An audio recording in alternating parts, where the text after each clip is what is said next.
Good afternoon, everyone. Please rise. Welcome to the Cade Museum for this meeting of the Rotary Club of Gainesville, this Tuesday, October 11th. My name is Tom Collette, your Sergeant at Arms. For our guests and visiting Rotarians joining us virtually via Zoom, identify yourself in the chat. If you're watching this after the fact on YouTube, register your participation. Send an email to us at info@rotarygainesville.org. Up next, as we get our meeting started, as we always do, maybe a joke, but I know we have a song and a pledge coming from Pete Enwall. Go Gators! I've been asked to tell short jokes, so I had to have some surgery done, and so I went and talked to my surgeon ahead of time. I said, Doc, I've been looking at some YouTube stuff. I think I can administer my own anesthetic. And he looked at me, he said, hey, knock yourself out. Short, it was short. We're going to sing America the Beautiful today. Oh, beautiful for spacious skies, for amber waves of grain, for purple mountains, majesties above the fruited plain. America, America, God shed his grace on thee and crown thy good with brotherhood from sea to shining sea. Join me in pledging allegiance to our flag. I pledge allegiance to the flag of the United States of America and to the republic for which it stands, one nation, under God, indivisible, with liberty and justice for all.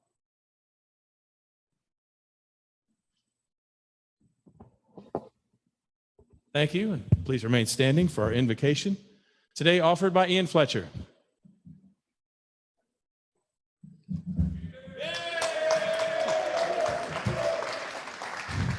So I walked in and I was like, they started already? But I see why. This clock says 12:14. My phone says 12:08. Anyway, glad that I made it. Let us pray. Oh, Heavenly One, touch the members of this Rotary Club and community. Ensure happiness, love, compassion, care, good health, peace of mind, and kindness. Please help us never to lose hope. Teach us grace towards others. Let us focus on the positive to grow our faith. Bless our upcoming programs and events.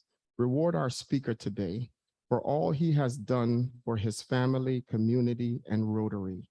Let the words of our mouth be edifying to others. Help us to continue to be a blessing and a help to our community and state. Amen. Thank you, Ian. If you're a visiting Rotarian or you're a Rotarian who has a guest, you and your guest, please remain standing. Our version of Vanna White. Jason Shank has the microphone. We need blue microphone on, please. Brendan, blue microphone on, please. There you go.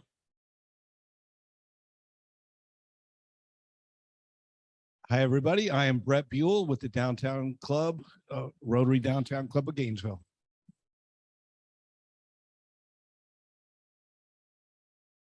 Good afternoon. My name is Joseph. I'm with the Boy Scouts. I have two guests here. One, Ann Banks, who's a realtor with Keller Williams. Kim Foley, who's an administrator for the UF Neurosurgery. And they're both Scoutmaster and Assistant Scoutmaster for the 1st Female Troop in Gainesville, 9021.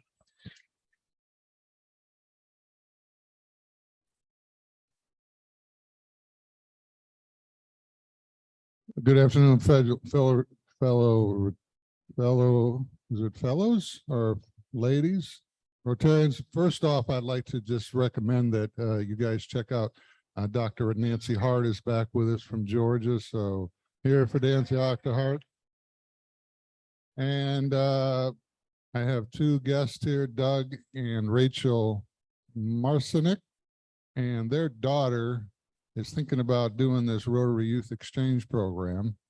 And they were at a meeting last week with our Rotary District guy, Scott. And I invited him to come check us out. So you guys need to be on your best behavior. And Rachel here's dad was a past district governor down there in Tampa, Bradenton. So she knows a little bit about Rotary. Thank you. Hi, I'm Paul Gibbs. I'm actually a colleague of Colin Burrows, so please don't hold that against me. I am actually a member over in the UK, although I live here in Gainesville itself, and I'm thinking of transferring my membership across to here. So I'm very pleased to meet you. I've actually talked to you on various topics in the past, but that was a year or so ago. Thank you very much. Hello, everyone. My guest is Teresa Terry Wilson. Terry is the RN Acting Deputy Nurse Executive, North Florida, South Georgia, VA Health System. Welcome, Terry.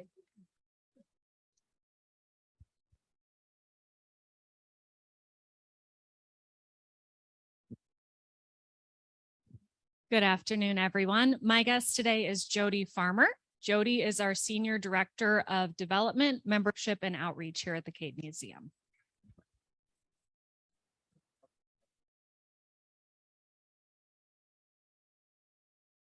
Welcome to each and every one of you to our meeting today. We have a conga line of announcements today. Brett Buell is up first, right in the middle of taking a bite. Sorry, Brett.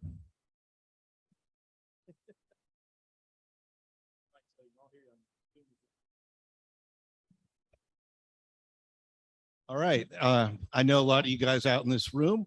I'm Brett Buell with the Gainesville Opportunity Center. For those of you that aren't familiar with us, we help adults living with chronic mental illness get back into the community, find and keep jobs. We run a recovery through work model where our members actually come into the center and they help us run every aspect of our business.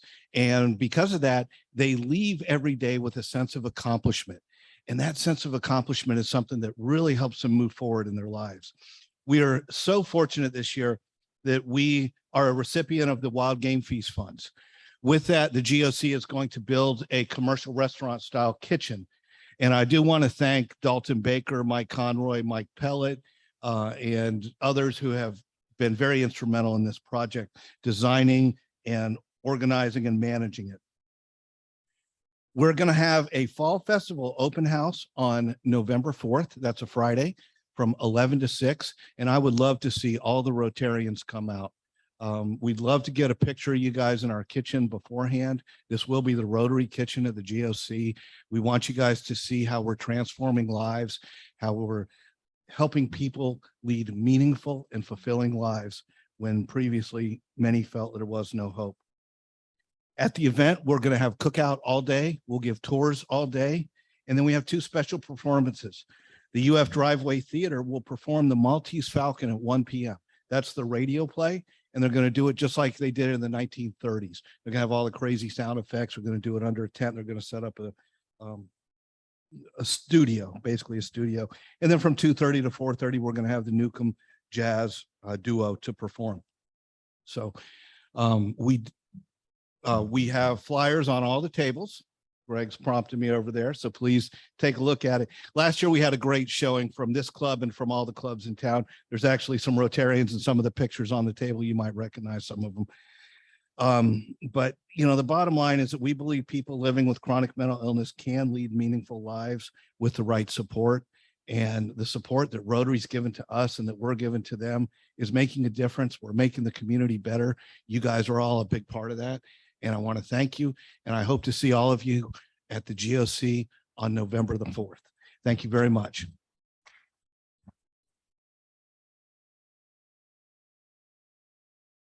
Thank you, Brett. Up next, please welcome David Nicholson.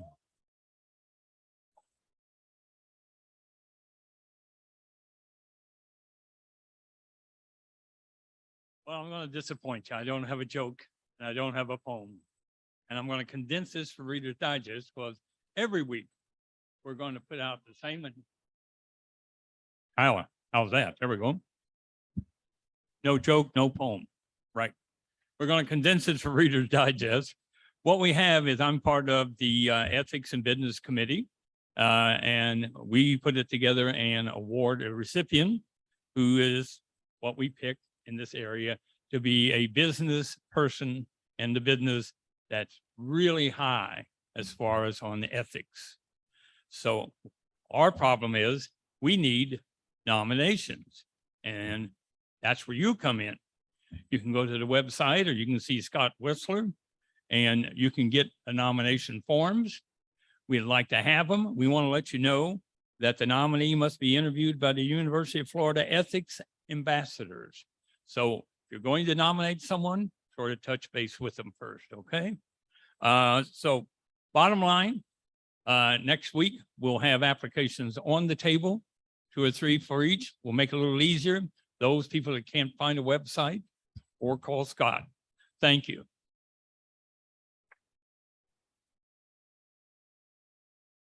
Thank you, David. Up next, let's have a lot of applause for this next guest, folks. Ryan Thompson.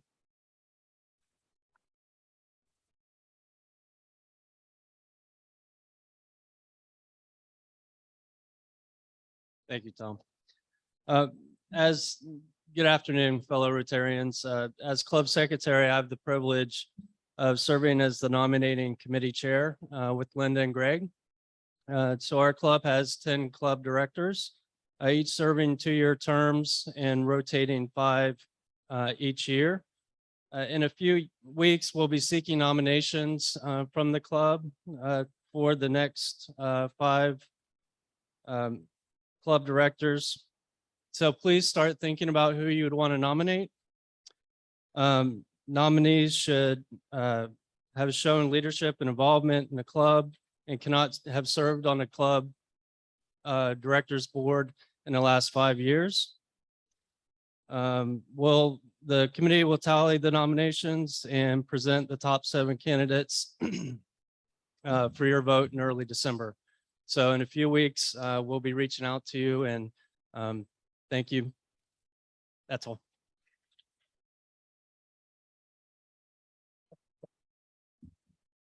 Next up, wow, already on the agenda, 2023 Wild Game Feast. John Thomas is up next. Good afternoon, Rotarians. As this year's Feast Master, it's a pleasure to announce that this year's Wild Game Feast will be on March 2nd.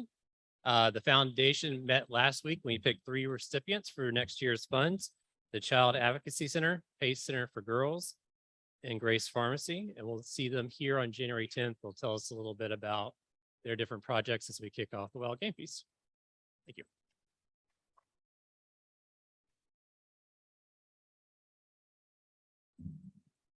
Okay, next we have a double header. We have Lisa Mueller and Dwight Mckee. What are you, the king and the queen of the prom? Something like that, right? So, hey, I'm Dwight. This is Lisa. We are spearheading the Seafood Spectacular that's going to be held on November 10th. That's the second Thursday in November. So we're super excited about it. Tickets are $60 in advance per person, or you can get 5 tickets for $250 and $75 at the door. We have a very eclectic menu here with specialties from Northwest Seafood, along with from our students at the Culinary Institute at Eastside High School, and also we have dishes from Embers. So we've got a great lineup of food and fellowship and fun. All the clubs are invited to attend, and we are looking forward to it. We're also going to have 2 work days prior to the event, and that will be Saturday on October 29th and then Saturday morning on November 5th. So if you can chip in and help out at Hatchet Creek cleaning things up, we'd really appreciate it. So that's it. So we're looking forward to it. Thank you.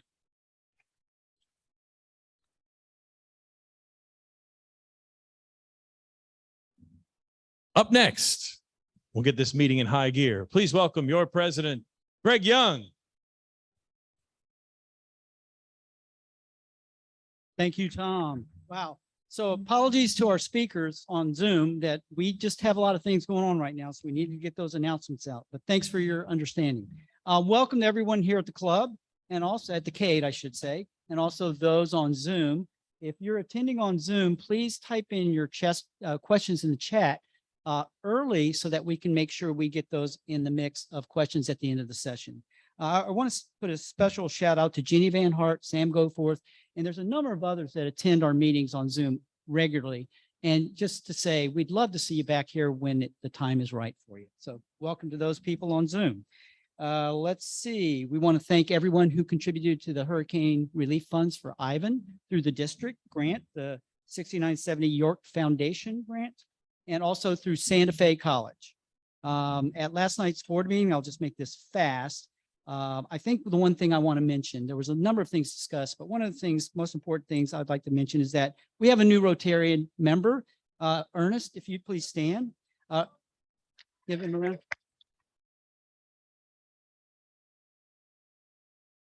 Thank you, Ernest. I just like to say welcome, Ernest. And Ernest is the commanding officer of the Salvation Army of Gainesville.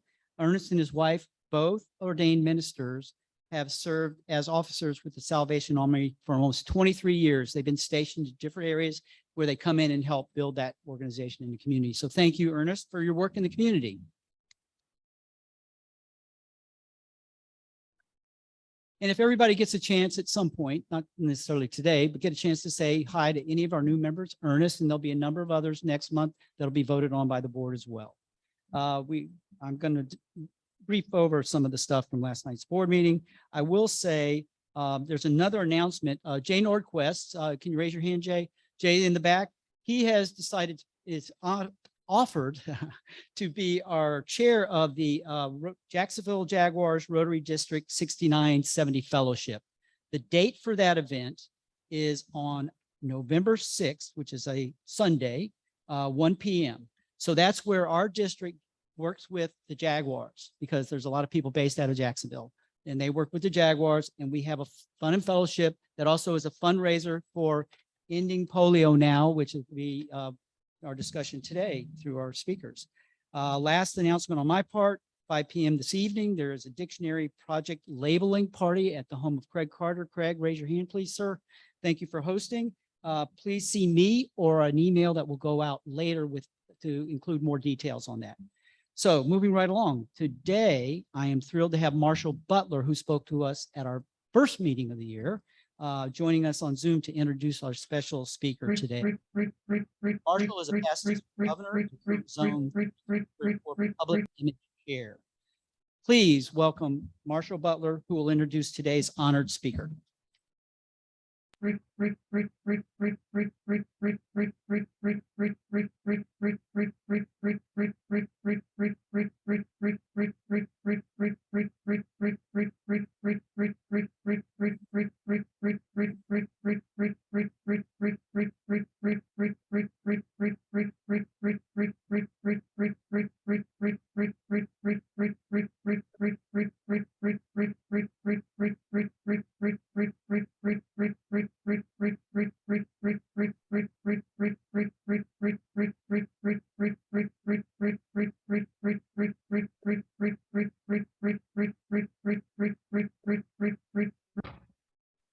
right, can you guys hear me now? Can you hear me? Yes, yes. Okay, start over. All right. Yeah, okay, well, thank you. It was great being with you all 3 months ago, and I'm happy to be back. At that meeting, President Greg asked me if I would invite President John to speak to you all.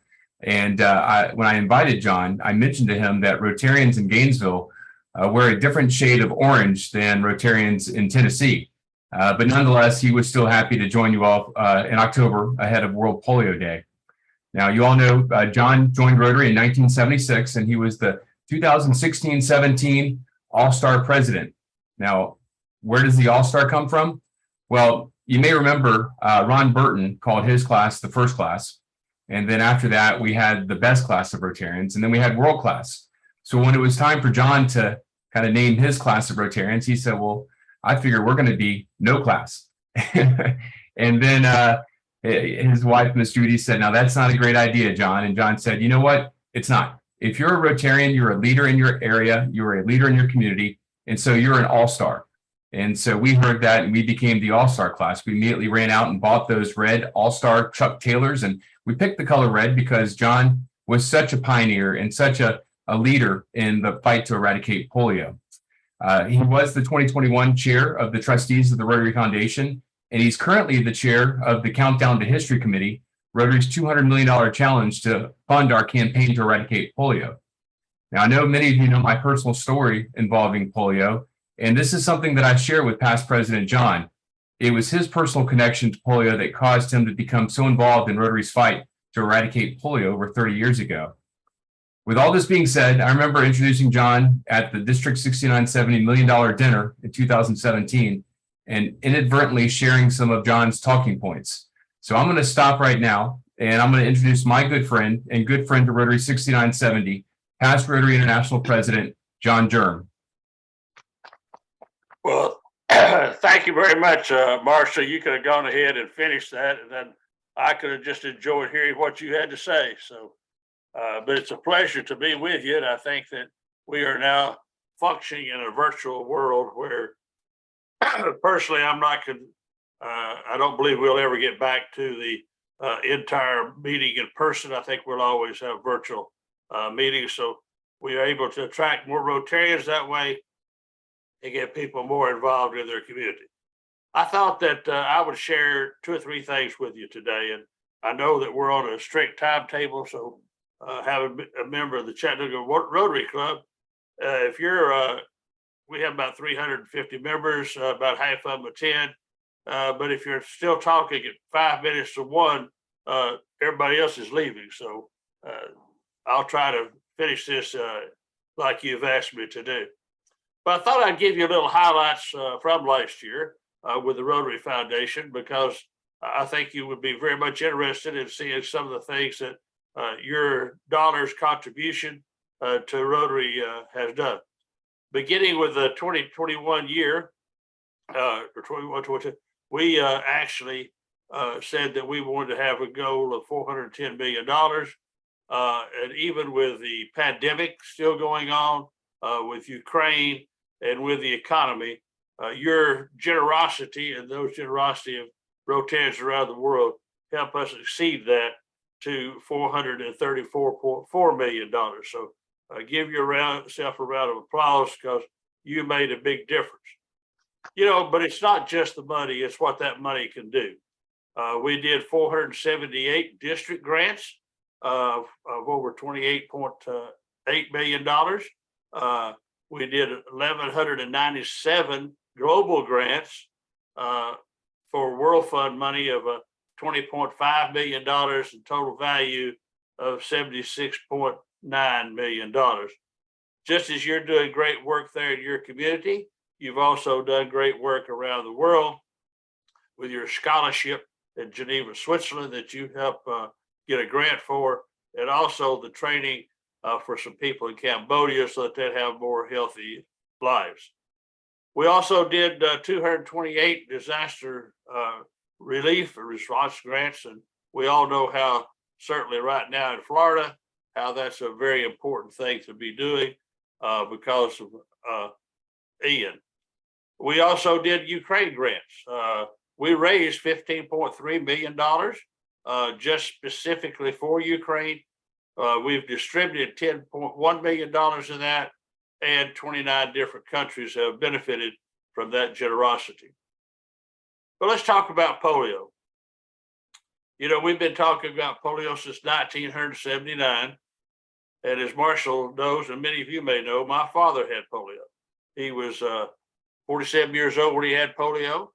The doctors told him he would not ever walk again. And my father, being a German descent, said, I don't believe that. So he had my mother tie a string around his leg, fashioned to an old iron that you used to heat up on the stove, where it would never touch the ground. So he constantly lifted his leg day after day, hour after hour, minute after minute. He did walk. He did have one leg shorter than the other. But we all know that polio is a devastating virus that affects mostly children age 5 and under. I got involved with polio not just because my father had polio, it's because I was asked. There is one thing that's a solution to all of our problems in Rotary. And I don't believe in problems. Marshall knows I believe in opportunities. Somebody gave each one of us an opportunity to become a Rotarian. We have a problem extending that opportunity to other people. So the solution to membership is ask, ask, ask. The solution to fundraising is ask, ask, ask. The solution to ending polio is give, give, give, because that's what it's going to take. Well, in 1985, Rotary began a quest to eradicate polio from the world after we had been rejected because of our success in the Philippines with a grant that we gave there. We eradicated polio from the Philippines, thought we'd go to the World Health Assembly and ask them, why don't we do this on a worldwide basis? And they said, Rotary has inconsistency in your leadership. You don't have a deep bank account, and we've never worked with a non-governmental organization before. So what did Rotary do? We didn't say, okay, let's go home and we'll do something else. We said, no, we've got a great idea. How much is this going to cost? Well, they thought it'd cost $120 million to vaccinate 120 million children under the age of 5 throughout the world. So Rotary took upon itself to do a fund drive. We were told we couldn't raise that much money. We were told if we did get pledges, we wouldn't achieve it. We wouldn't collect it all. Well, they were wrong. We raised $247 million and we collected every penny of it. And y'all were a big part of that. Every club around the world gave money. At that time, we had 350,000 cases of polio in the world. Right now, we're down to 29 cases, and I'll discuss those a little bit longer. 10% of the world, 90% of the world lives in a polio-free world, whereas in 1988, only 10% of the people in the world, children lived in a polio-free world. Do you realize that Rotarians have contributed $2.5 billion since the inception of our polio eradication campaign? Last year, Rotary contributed $150 million.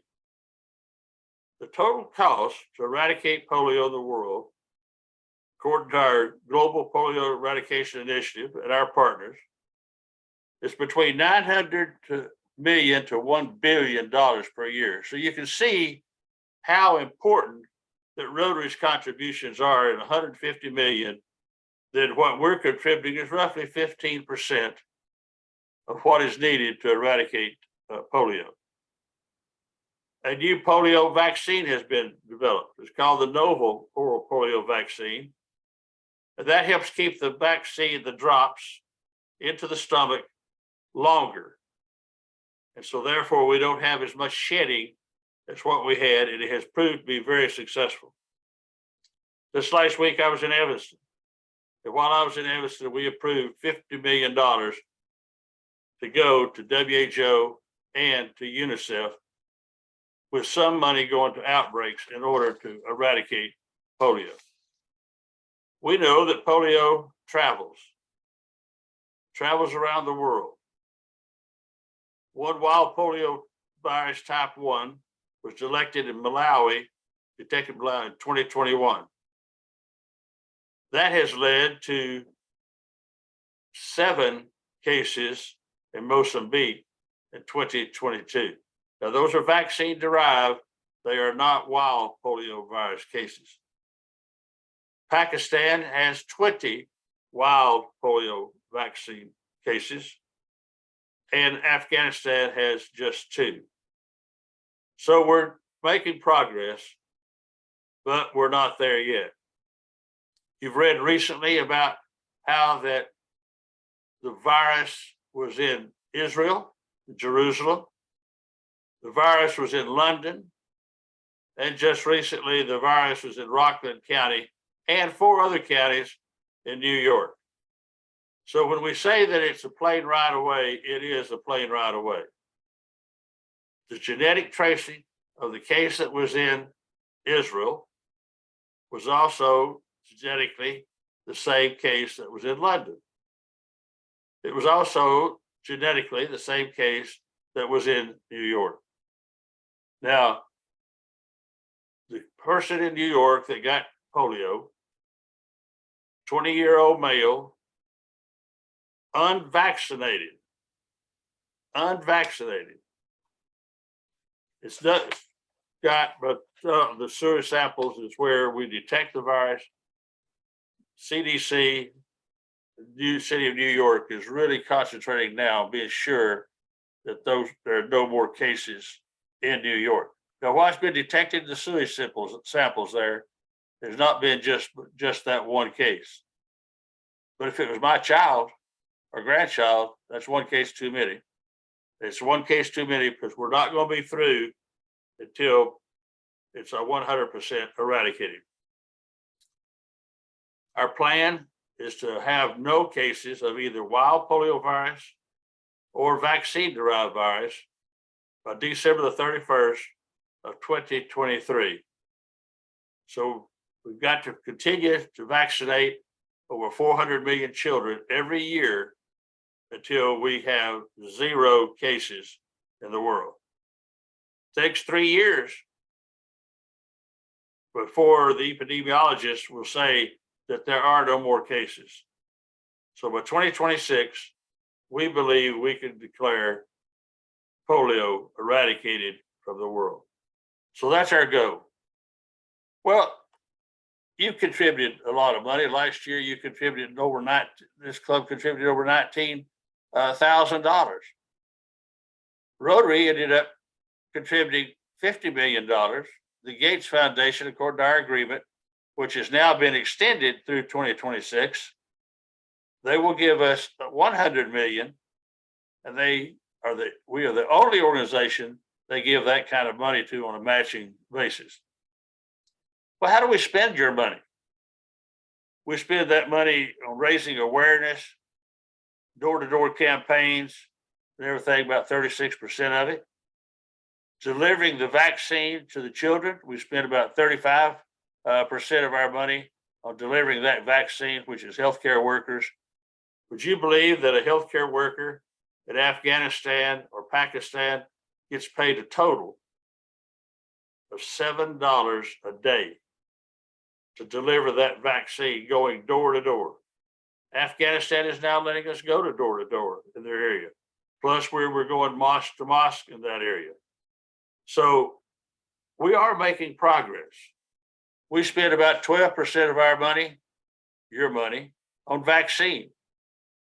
And we have detecting the disease by surveillance in the sewage system, and that takes us about 9% of the money that we spend. Well, why did we do last year? And this is where I think that we need to do some improvements, and we need to get more clubs and more districts. The club knows that we are asking for minimum of $1,500 per club, and as I said, you gave over 19,000 last year, so you're exceeding that goal. We're asking that the districts do 20%.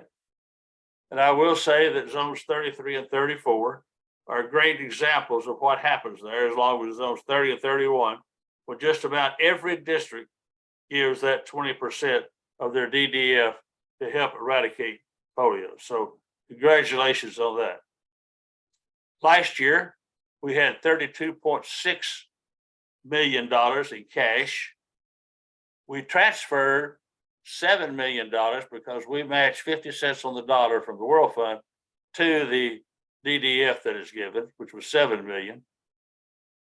for DDF. Then we gave 3.5 million to match that, 50 cents on the dollar. We had some unspent, previously budgeted, and some of these campaigns we've raised more money, so that stays in the polio restricted fund of 6.8 million, which gave us 50.1 million, which then gave us the money that we needed to match the Gates Foundation. We've sent that money information in, and they'll send us a wire transfer around January the 15th for $100 million. Sadly, out of our 1.2 million Rotarians around the world, only 139,000 contribute anything to the eradication of polio. 12% of the Rotarians is all that contribute anything to the eradication of polio. Average contribution per Rotarian, $28. So you can see if we can get that up, we'll be doing a lot better of matching our $50 million. We're starting a Polio Plus Society and asking each Rotarian to join the Polio Plus Society. And that's $10 per month, automatic transfer, so that helps us along the way, because we've got to create more awareness among our Rotarians about polio and about Rotary's promise to the children of the world on the eradication of polio. We started it, and let me just tell you, we will finish it. So DDF, we only had a total of 19,000 clubs participating and giving any money. So while your club gave money, you're one of 19,000 that gave money. So you can see how we need more clubs contributing through fundraising efforts, individual giving, and so forth. On DDF, we only had 374 districts giving anything, but would you believe there's only 240 that gave the 20% out of the 520 districts that we have? We are not getting the word out to our members, or are we getting the word out to the district leadership? So we're trying to reorganize the Countdown to History Committee in order to create more awareness. We also have a committee that Ann Matthews chairs, which works with the United States government. The United States government doesn't give money to Rotary, but they give it to the CDC, the USAID. And so we're working with them to get increases in that arena to get additional funding. Right now, we're getting about 270 million out of that. But Rotary, other than Gates, is the largest single contributor, and we are the largest, other than Gates, non-governmental organization that contributes to the polio campaign. So I want to thank you for what you've done. I want to encourage you to continue the promotion of eradication of polio and continue to give so that we can keep our promise to the children of the world to eradicate polio from the face of the world. So I want to thank you that we also have some people that are giving major gifts.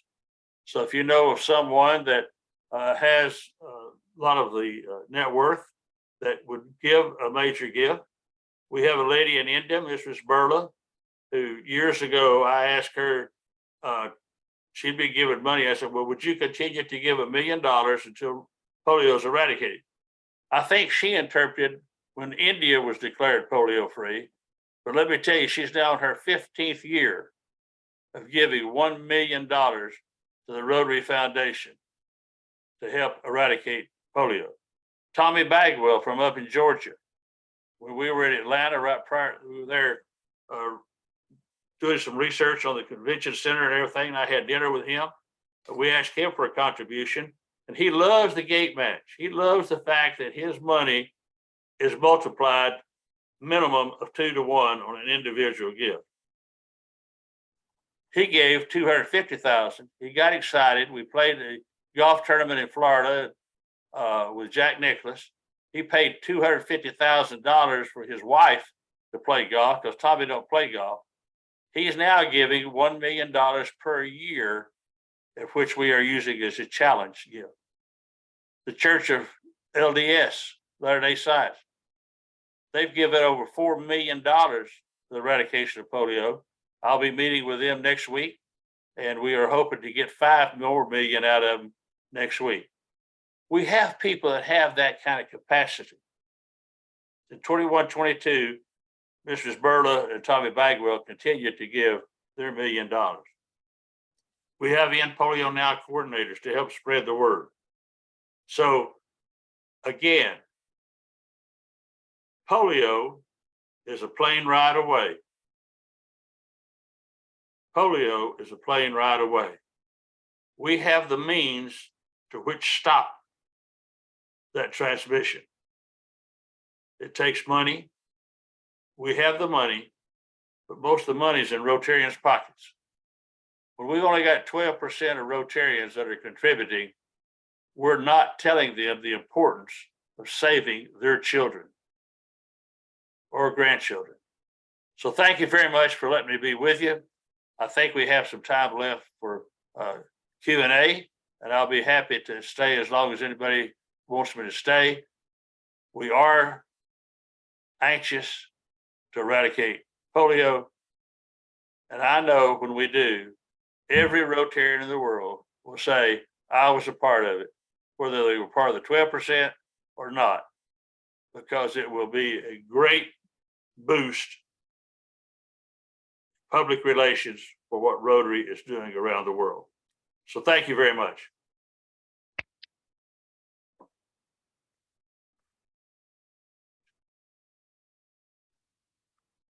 Thank you, John. And we do have some questions on Zoom, I believe.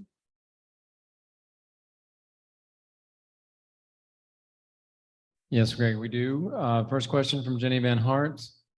John, of the 12% who contribute to polio, are there countries who do not give? Is this 12% concentrated in specific countries? There are areas in Africa that do not give.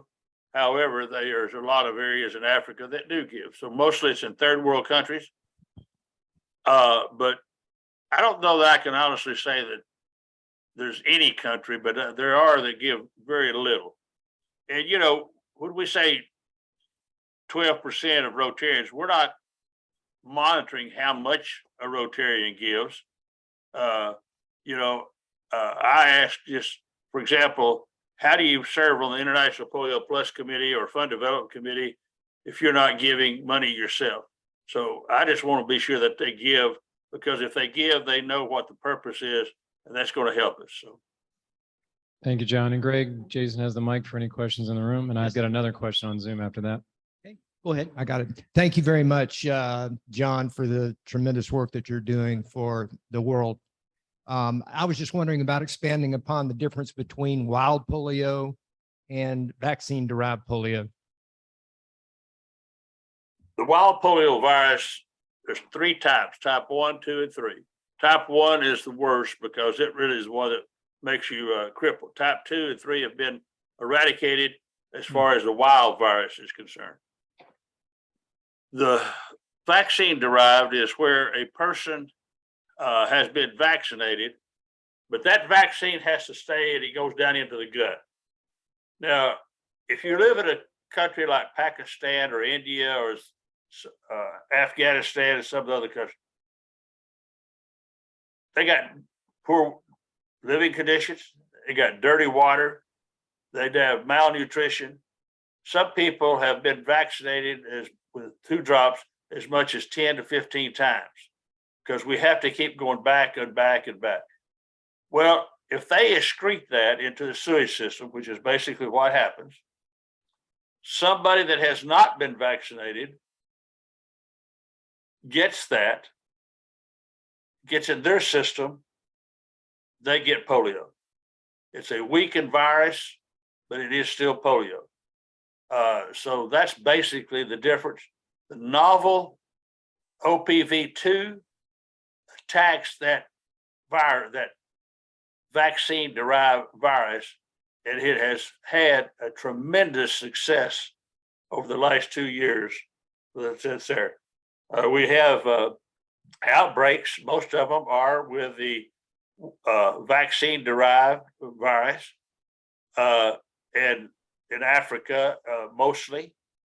And those countries are now stepping up, and we're shipping that vaccine into them, but they have to sign a contract about distributing that as part of the routine and also attacking that outbreak. So I'm not a doctor, but that's as best I could do, is to help explain the difference between those two.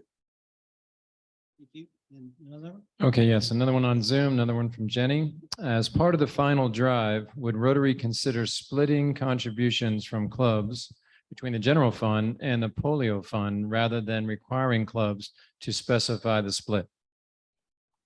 Well, you would understand, if any of you are in the IT business, that we've been told you can't make one contribution and then have it split. So unfortunately, I've been fighting that battle now for many years.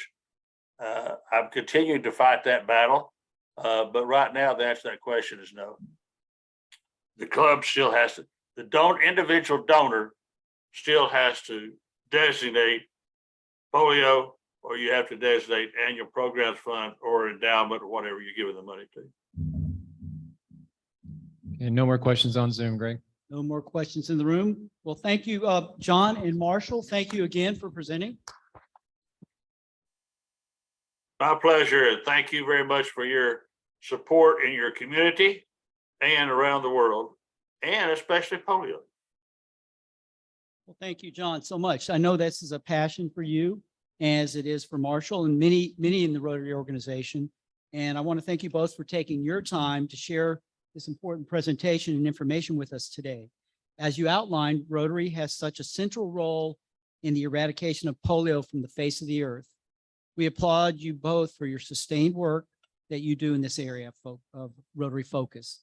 And John, on behalf of the Rotary Club of Gainesville, I'd like to present you virtually with a certificate signifying that a donation will be made to the Cade Museum, which is the building that we're in right now, Cade Museum for Creativity and Innovation.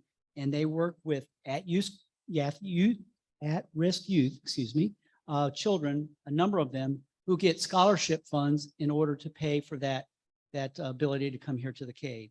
So we are presenting you with a document signifying that we will be making a donation to the Cade Museum on your behalf to the Cade Museum, honoring those youthful kids that need support. Thank you. I got through it. Well, thank you very much, because you know the youth are the future of Rotary and the future of our world. So the better educated, the more knowledge they have, the better we are. Yes, sir. Yes, sir. Thank you. And that leads me into a quote, which will come up just a little bit later. Let's see, where are we? I hope you can join us again next week at the meeting, when our speaker will be Lars Anderson. He's a master naturalist who will be sharing with us the natural beauty of the Itchitucknee River. As you heard today, Rotary makes such a big impact, positive throughout the world, not only in polio eradication, but in all areas, and also makes a big impact right here at home. Remember that as our club grows more, we can do more. Please bring your friends. And also on your way out, please purchase tickets for the Seafood Spectacular. Again, that's on November 10th. And here's the quote. Speaking of creativity, humans have always used our intelligence and creativity to improve our existence. After all, we invented the wheel, discovered how to make fire, invented the printing press, and found a vaccine for polio. Naveen John. And the Rotary Reading Safari Lucky Raffle ticket number, last 3 digits, 426. With that, we're adjourned.